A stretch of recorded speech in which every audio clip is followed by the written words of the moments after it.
نحمده ونصلي ونسلم على رسوله الكريم أما بعد أعوذ بالله من الشيطان الرجيم بسم الله الرحمن الرحيم قال الله تعالى ذلك من أنباء الغيب نوحيه إليك وما كنت لديهم إذ أجمعوا أمرهم وهم يمكرون وما أكثر الناس ولو حرصت بمؤمنين وما تسألهم عليه من أجر إن هو إلا ذكر للعالمين صدق الله العظيم۔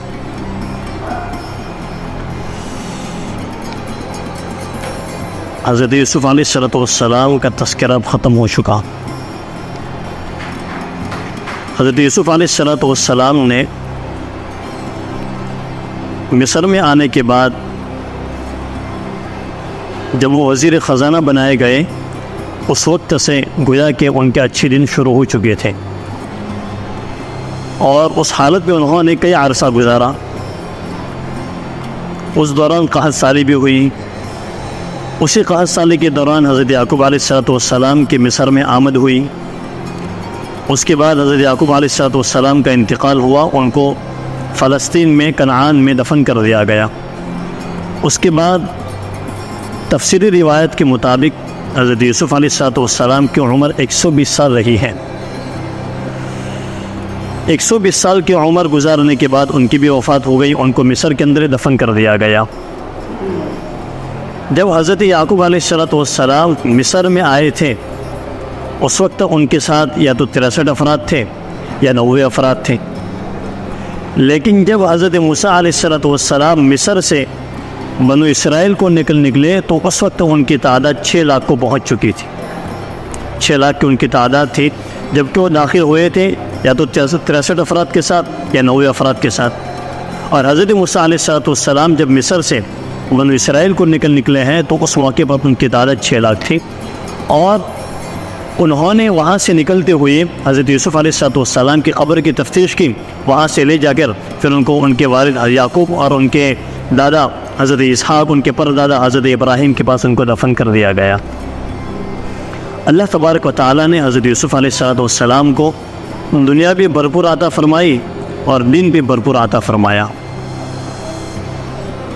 علم نافع اور علم کامل اللہ تعالیٰ نے حضرت یوسف کو عطا فرمایا، یعنی علم میں بھی کمال عطا فرمایا، دین میں بھی کمال عطا فرمایا، ساتھ ساتھ دولت بھی عطا فرمائی، وزیر خزانہ بنایا، ایک اچھے عہدے پر، ایک اچھے منصب پر وہ رہے، اور جب دنیا سے جانے کا وقت آیا تو انہوں نے اپنے والد یعقوب حضرت یعقوب علیہ السلام کی طرح، اپنے دادا اسحاق علیہ السلام کی طرح، اپنے پردادا حضرت ابراہیم علیہ السلام کی طرح نیک لوگوں میں شامل ہونے کی دعا کی۔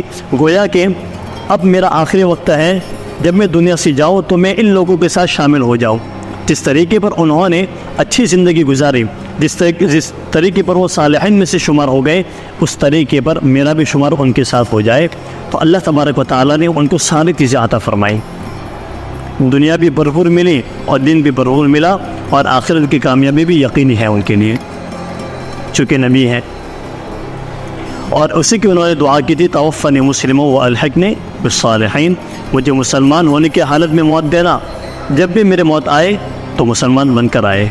بہت بڑی بات ہے، بہت بڑی دعا ہے، والحقنی بالصالحین، اور مجھے نیک لوگوں میں شامل کر دینا۔ تو ان کی وہ تمنا بھی پوری ہو گئی، اور اللہ تعالیٰ نے ان کی خبر بھی ان کے پہلو میں، یعنی ان کے والد کے پہلو میں بنائی، اور وہ بھی فلسطین کے اندر جو ہے مدفون ہوئے۔ یہاں تک حضرت یوسف علیہ السلام کا پورا قصہ ہے۔ نبی کریم صلی اللہ علیہ وسلم کے پاس یہود اور قریش کے لوگ آئے امتحان لینے کے لیے، یہ معلوم کرنے کے لیے کہ آخر یہ بھی کوئی جانتا ہے کہ نہیں جانتا، ذرا تو دیکھیں۔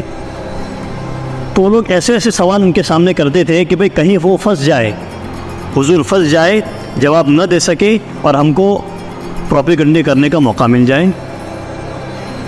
بس اسی نیت سے یہود اور قریش کا وفد جماعت نبی کریم صلی اللہ علیہ وسلم کے پاس آئی، اور انہوں نے سوال کیا تھا کہ آپ یوسف کے بارے میں کچھ جانتے ہیں؟ یوسف کے احوال کو جانتے ہیں آپ؟ اگر جانتے ہو تو بتلاؤ۔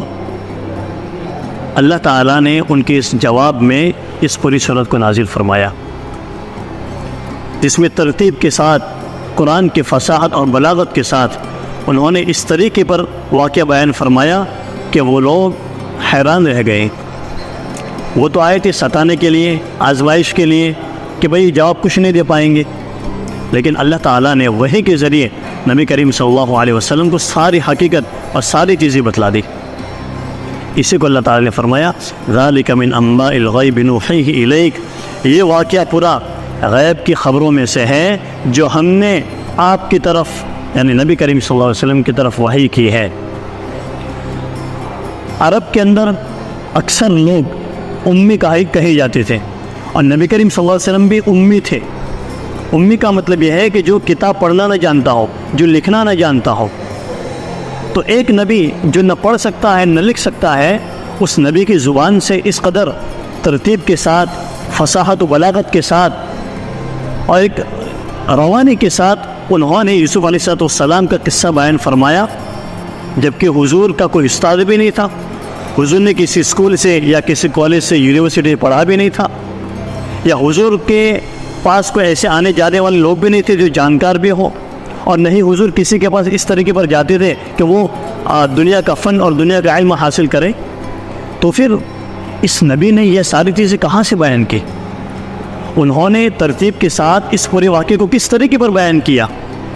معلوم ہوا کہ صرف ایک ہی راستہ ہے، وہ ہے وحی الہی، جس کو اللہ تبارک و تعالیٰ نے نبی کریم صلی اللہ علیہ وسلم کے اوپر بطور وحی اور بذریعہ وحی اس پورے قصے کو بیان فرمایا۔ اس سے نبی کریم صلی اللہ علیہ وسلم کا نبی اور رسول ہونا بھی ثابت ہو گیا کہ جس کے اوپر وحی آتی ہے وہی رسول ہوتا ہے اور وہی نبی ہوتا ہے، اس کے بغیر اور اس کے علاوہ کوئی نبی اور رسول نہیں ہوتا۔ اسی کو اللہ تعالیٰ نے فرمایا کہ غیب کی خبروں میں سے ہے جو ہم نے آپ کی طرف وحی کی ہے، وحی کے ذریعے ہم نے ساری حقیقت اور ساری چیزیں آپ کے سامنے بیان فرما دی۔ وَمَا كُنْتَ لَدَيْهِمْ إِذْ أَجْمَعُوا أَمْرَهُمْ وَهُمْ يَمْكُرُونَ، جب یہ بھائی یوسف علیہ السلام کے خلاف ان کو کنویں میں پھینکنے کے لیے، کنویں میں ڈالنے کے لیے جب وہ تدبیر کر رہے تھے، جب وہ لوگ اکٹھا ہوئے تھے، اس موقع پر کیا آپ وہاں موجود تھے؟ کیا حضور وہاں موجود تھے؟ نہیں۔ وَهُمْ يَمْكُرُونَ، جب وہ تدبیر کر رہے تھے یوسف کو باپ سے جدا کرنے کی، یوسف کو کنویں میں ڈالنے کے، اس وقت آپ وہاں موجود نہیں تھے۔ جب آپ نے اس واقعے کو دیکھا ہے نہیں اپنے آنکھوں سے، اور نہیں آپ اس واقعے کے اس وقت موجود تھے، نہ آپ حاضر تھے اور نہ آپ ناظر تھے، نہ دیکھنے والے تھے اور نہیں اس وقت موجود تھے، تو پھر آپ کو یہ خبر کہاں سے آئی؟ معلوم یہ ہوا کہ اللہ تبارک و تعالیٰ نے بذریعہ وحی نبی کریم صلی اللہ علیہ وسلم کے زمانے سے 1000 سال پہلے جو واقعہ پیش آیا تھا، اللہ تعالیٰ نے من و عن جس طریقے پر ان کے ساتھ واقعہ پیش آیا تھا بالترتیب نبی کریم صلی اللہ علیہ وسلم کے اوپر نازل فرمایا اور قرآن کریم کے آیت کا نزول فرمایا۔ اس طریقے پر قریش اور یہود کی جو وفد آیا تھا ان کو بھی انہوں نے جواب دیا۔ اس سے معلوم ہوا، دیکھو دو چیزیں ہیں، ایک ہے اخبار غیب اور ایک ہے علم غیب۔ اخبار غیب کا مطلب یہ ہے کہ غیب کی خبر دینا، غیب کی باتوں کو بتلانا، اور ایک ہے علم غیب یعنی غیب کو جاننا۔ اخبار غیب یا اخبار غیب یہ انبیاء کرام علیہ السلام کا خاصہ ہے، یعنی غیب کی خبریں اللہ تعالیٰ انبیاء کرام علیہ السلام کو بتلاتے ہیں، اور اللہ تعالیٰ نے ہر نبی کو بتلایا، لیکن خاص طور پر نبی کریم صلی اللہ علیہ وسلم کو غیب کا علم زیادہ دیا تھا، اس لیے کہ یہ امت آخری امت ہے، اس امت کو قیامت تک رہنا ہے، تو قیامت تک آنے والے فتنے اور قیامت تک آنے والے حوادث کو نبی کریم صلی اللہ علیہ وسلم کو اللہ تبارک و تعالیٰ نے بطور وحی کے ذریعے ان غیب کی باتوں کو بتلا دیا تھا کہ آئندہ چل کر آپ کی امت کے ساتھ کیا ہونے والا ہے اور آپ کے امت کے درمیان کون کون سی فتنے رونما ہونے والے ہیں، یہ اللہ تعالیٰ نے نبی کریم صلی اللہ علیہ وسلم کو بتلایا تھا۔